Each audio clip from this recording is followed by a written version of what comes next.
We are here on the actually unit number 47 of the Tillery resettlement farms that was established under President Roosevelt's New Deal, an opportunity for sharecroppers to be able to purchase homesteads. The interesting thing about the Tillery resettlement farm was that it was going to be, and it's the only one that we have found, that there was going to actually be a experiment with black and white, blacks on one side and whites on the others. The whites were being settled here on this side on the banks of the Roanoke River until one morning someone realized that they were in the floodplains of the river, and the river did have a tendency to flood. The Native Americans who had settled along this area prior to the colonies coming called the Roanoke the River of Death. So the government purchased another 8,000 acres and moved the white settlers 15 miles west. In the 1950s, the Kerr Dam was put on the river, and that does the controlling of it, so we've had no flooding since that time. And so we've gone from floodplain land to actually riverfront property, and we find it quite different to speak of riverfront property versus being in the floodplain.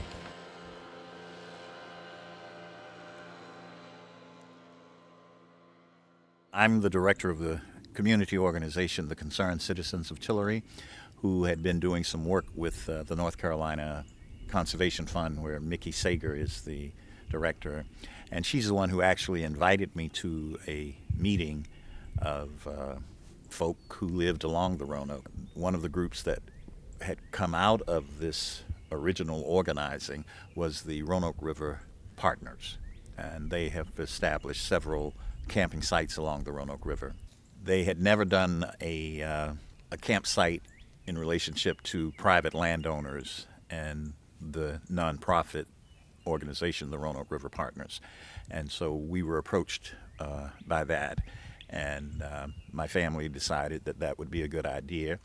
And so we leased them an acre of land here. We are told by campers who come and who canoe the river and who kayak along the river that this is the best site. One is the fact that the campsite is actually up off the river. There are also, you can see platforms that no matter how high the water is, that you still have access to be able to get to the campsite.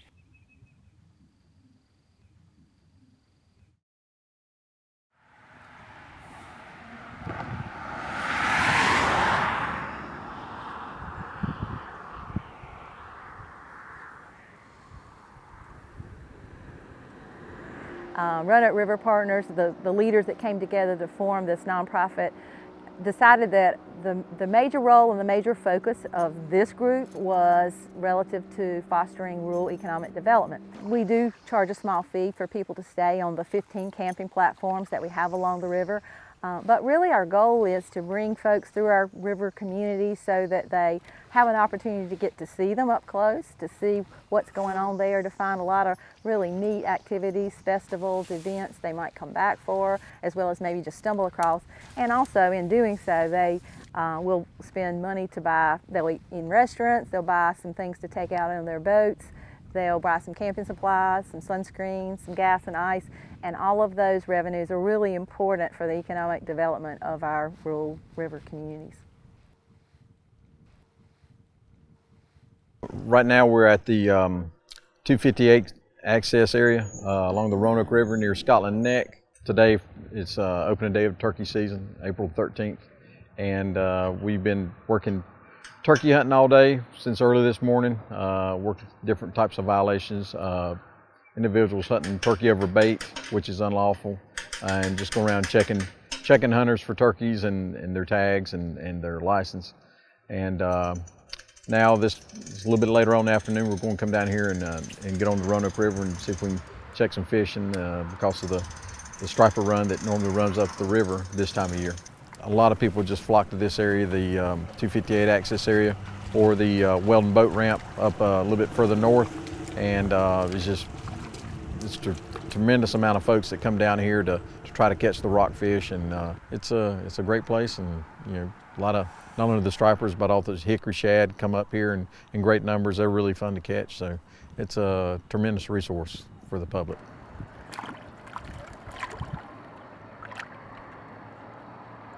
I've been fishing this river here over 30 years. And every chance I get, I always come to the river, me and my wife. We fish, I guess, about twice a week if we can. And we just love coming down, and we don't have no special spot. We just come here and bait up and throw out and going on and do the best we can and hope that we catch one. If we catch one, we catch one. If we don't, we don't. It's just fun coming down here. And I really enjoyed it. And we enjoy coming, even though if we don't catch anything, we just like to come down here. And I have had a lot of luck in the past with the striped bass. Caught a plenty of those, and white perch, we catch those. I don't catch too many shad. So I always love fishing and hunting. So I'm just an outdoor man. I used to rabbit hunt. Now you don't have nowhere to hunt. All the hunt clubs got all the land.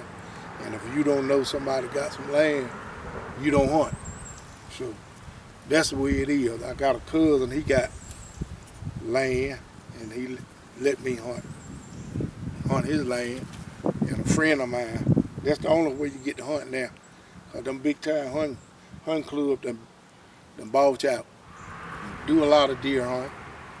I went to turkey hunt one time, and the mosquito was so bad, I wouldn't go back.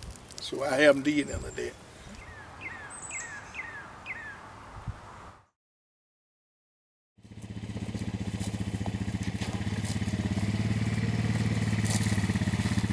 Turkeys come off the roost first thing in the morning, time it gets light good. And then they might come back out and feed again midday. They're a very funny bird, very sharp-eyed bird. So when we hunt in a blind like this right here, and we got a little sudden movement, it ain't picked up by the bird. Unlike if we were sitting beside the tree and we had full body camo, you can't move, you got like life light there.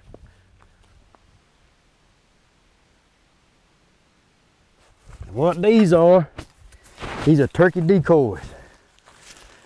The hen has a grayish head.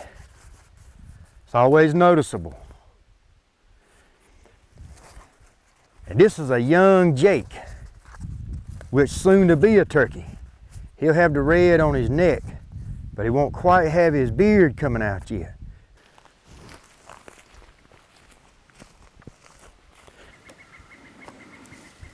And I always sit here probably maybe 30, 45 minutes before I ever make one call.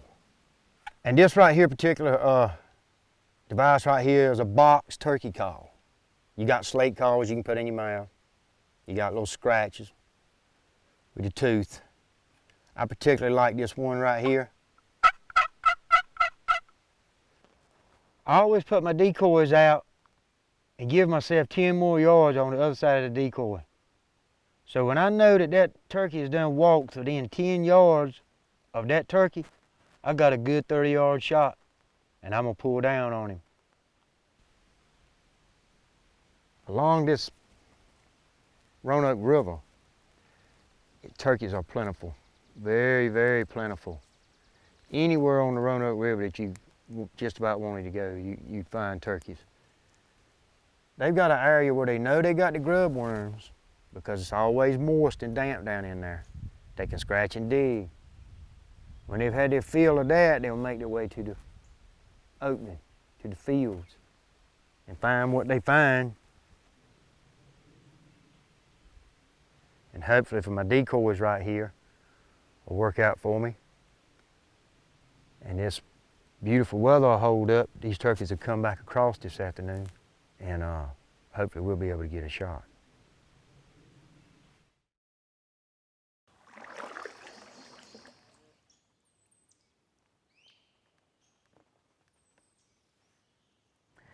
The life, the culture that's here around the farms and the forestry and the wildlife, it's a great life, and I want my grandchildren and their children to get to experience some of that. So The position I take now and the activities I engage in are to help people have a better understanding of our river, appreciation for it, and hopefully that will cultivate people who will be standing ready to protect it.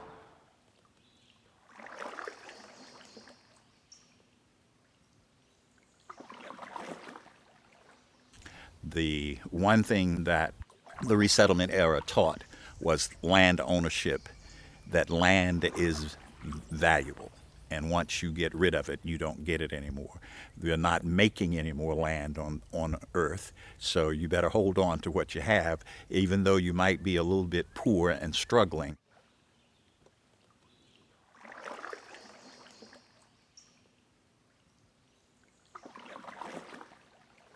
Right here where we are, a 15-year-old young man drowned back in the 1950s who was down here fishing. He suffered epileptic seizures, and he was with a group of people, but he fell into the river. And the current is so swift that they tried to reach him with fishing poles, but no one would go into the water after him. And he was in the river for over 2 weeks, and he was found 15 miles downstream from us. But it brings life because, I mean, just being out here is being able to come, listen at the quietness, listen to the birds chirping, solitude. Plus, the land here is good for farming because where the river is, when the rains come, rain comes close to the river, so we don't have to irrigate the farmland or anything like that. It is very much a river of life as well as a river of death.